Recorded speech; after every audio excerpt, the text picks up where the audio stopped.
Hello everyone, Mario Velasco, owner broker for EP Start Realty. And today we're going to be looking at the seller's temporary residential lease. And you can also find this form on your SIP forms as TREC 15-6. Now, just to let you know, this form is used typically when you're in a contract, buyer and seller, but the seller needs to lease the property he's selling after you close on the property. And most of the times it's because they need some time to move out once they have closed on the property. And this form helps as a lease, temporary lease agreement. Now, something very important to know, as we can see in a notice up here, it cannot be done for more than 90 days after the closing. So if it goes beyond 90 days, that is more as a permanent lease, and you would need another form. So let's go ahead and get started. We just to let you know, we're not going to go into every detail of each paragraph. We are just going to fill in the blanks.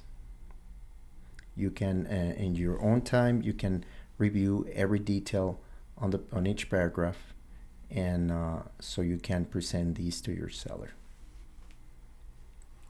Now let's go ahead and get started. On the first portion is the parties of the transaction. Now on this form, everything changes. It's not the seller, is not the buyer anymore. Now we're going to be talking landlord and tenant.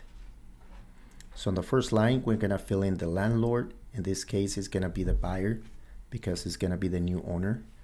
On the second line, we're going to add the tenant, who's the seller.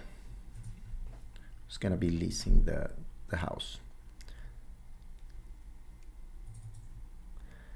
Okay, and number two, you're going to fill in the address of this property.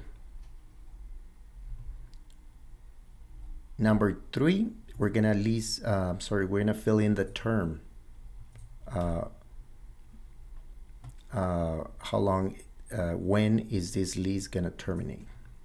So you're going to select a date of termination.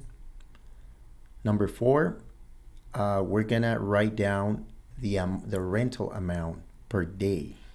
This is very important. It's going to be per day. And usually the way you can calculate it is you can calculate a month worth of rent divided by the days of that month.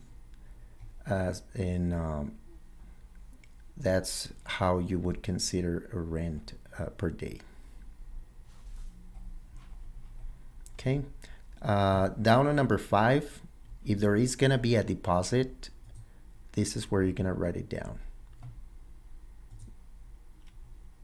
Some people want a deposit, some don't. So if you are going to need a deposit, you write it down here. Okay, on number six is about the utilities. It says tenant shall pay all utility charges except.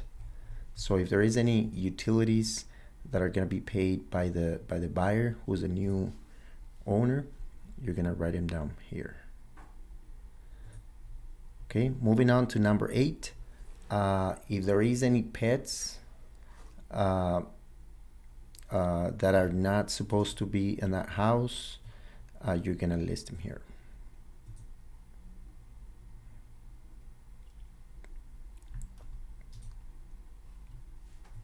Now, if there is anything you need to include to this lease agreement that is not stated on any of these paragraphs, you can use paragraph 11 on special provisions. Okay, moving on to the following page, holding over the property. So if the tenant has passed the date that is stipulated on the lease agreement, that means the tenant is holding over the property, and you can charge, the buyer can charge a penalty for that. So in this paragraph, you can enter the amount of penalty if the tenant is going to hold over the property. And it is an amount per day, for every day he stays on that property after the date of the contract. Okay. And the last portion of these is to fill in the information about the landlord, and landlord needs to sign. On the right is the information about the tenant, and tenant has to sign. Okay, so very simple form, and but very important when you have a seller who's interested in doing a temporary lease on the property they're selling, and make sure you fill in all the blanks that are necessary. And thank you for your time. I hope this is helpful to you. And if you have any questions about this form, you can call me at 915-329-5829.